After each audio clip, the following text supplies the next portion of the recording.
we've come to the end of week 4 of the Introduction to Project Management course. Before moving on to the next week, let's recap the key areas that we touched on this past week. We have taken a detailed look at identifying and managing risk in this week's lessons. Risk management is a key activity in both the planning and execution phase of the project lifecycle. Dealing with risk is an inevitable part of managing projects. We highlighted the importance of planning in phase 2 of the lifecycle. Risk management, a process for identifying, assessing, and responding to risk. Identifying and assessing risks, and by considering both their likelihood and impact on your project, enables you to develop response strategies and plans to respond to them.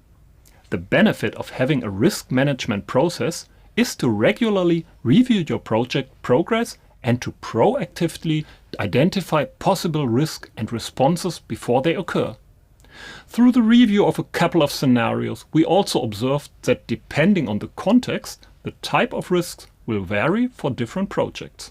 Risks are always present, but once identified, need to be continuously monitored and reviewed. It is now time to turn our attention to the frequently asked questions for this week. The first question is, what is a risk register and what is its purpose? The output from our risk identification session or workshop is captured in a document or template called a risk register. The risk register records the risks that have been identified and assessed together with our proposed risk responses. At the risk identification phase, the risk register will include the risk categories, identified risks, potential causes, and anticipated responses. It is important to know that the risk register is a living document that is constantly reviewed and allows for new risks to be added as they are identified. The next question is, what is risk contingency? Risk contingency is about having a plan B to deal with the risks when they eventuate. Risk contingency is about preparing for events such as a loss or change of data, team members, stakeholders, suppliers, and other disruptive unknown conditions. The need for drawing up contingency plans emerges from a thorough analysis of the risks in your project.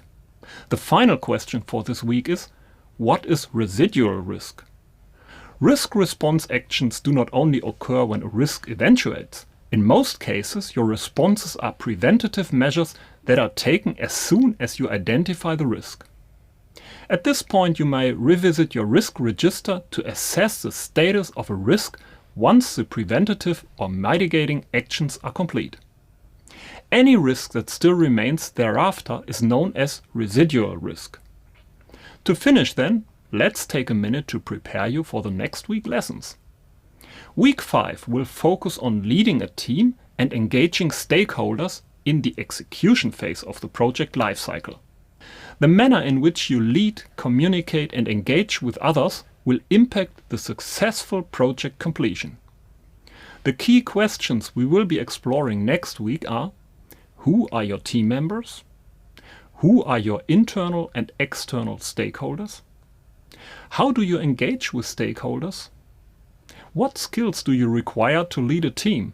And how do you communicate effectively with an internal and external stakeholders so that project outcomes are met? See you next week.